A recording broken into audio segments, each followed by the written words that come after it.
special series for the love of pets. This morning, an emotional return to ground zero for a rescue dog and her owner called into action on 9/11. Tom? Well, Matt, Denise Corliss was watching the tragedy unfold from her hometown in Texas.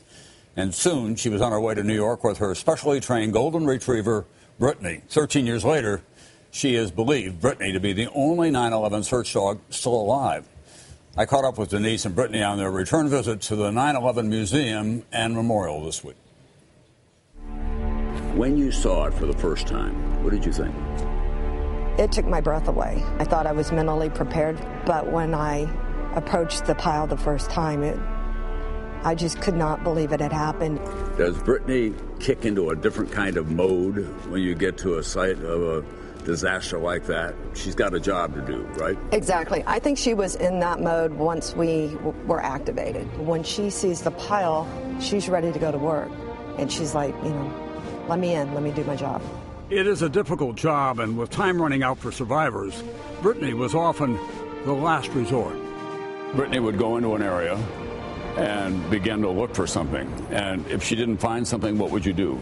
We'd search an area, and then I would report back whether we found anything or not. And if we did not, they would come in and remove that area of the pile.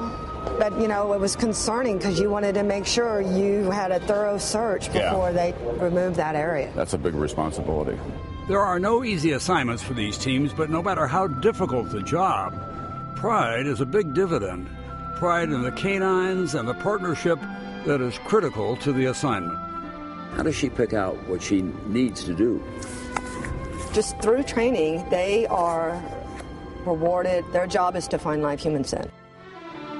And being back at the site 13 years later, the raw memories remain. Is it still as vivid as it was when you arrived that day? It is still as vivid. It is always, it's always a difficult time. It's not gotten any easier year to year. And what was for you the moments that kind of crystallized what her role was here and the moments that you'll never forget while you were working with her here? I think that moment was not when we were searching on the pile, but when we were staged adjacent to the pile, just waiting. Searchers and some rescuers would come by to pet her and to thank her and tell us their stories, why they were here. And so it became an unexpected role of a therapy dog. And that's kind of some of the things that stick out to me the most.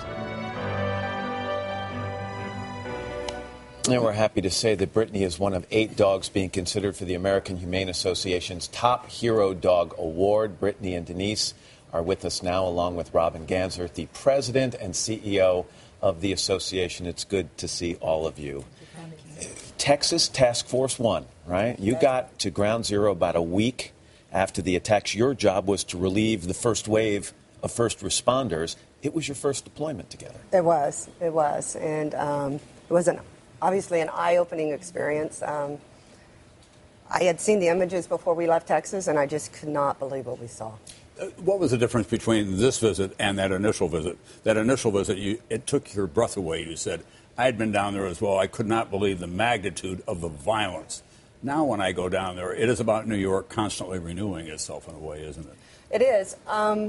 When we came back this time, it was the first time I had been to the memorial site. And it was an emotional time, but it's very calming and peaceful as opposed to the destruction and that was there before. When you arrived here a week after the attacks, your goal obviously was you were hoping beyond hope that Britney could find a survivor.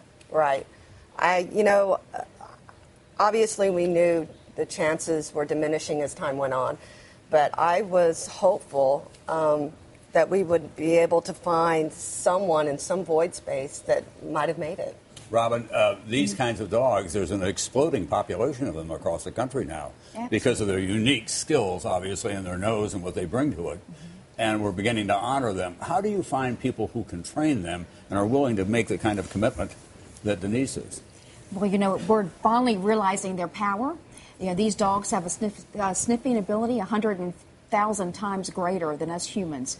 And so we're realizing that and we're turning that into a service into our communities. That's what a working dog is all about, and they are exploding across our country. And so if I want to train a service dog, how do I get in touch with you? Is there a website or something? Absolutely, AmericanHumane.org, and we can connect you to service dog programs, working dog programs, and we can also educate our communities about their wonderful use. And the kinds of dogs. I'm a bird dog guy. I've got Labradors. They've got great noses, and I've always thought it'd be a great service dog of some kind. Is that the kind of breed that you're looking for?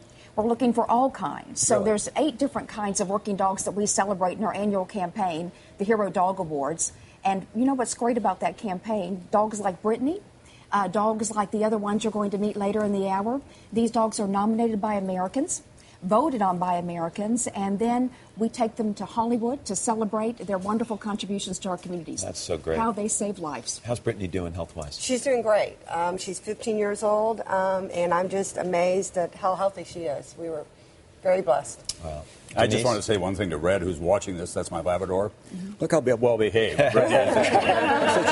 Brittany's got this down. No barking going on here. Robin right. and Denise, thank you. Thanks you both. so much. Brittany, thank you as well. And for more information on the Hero Dog Awards, head to today.com.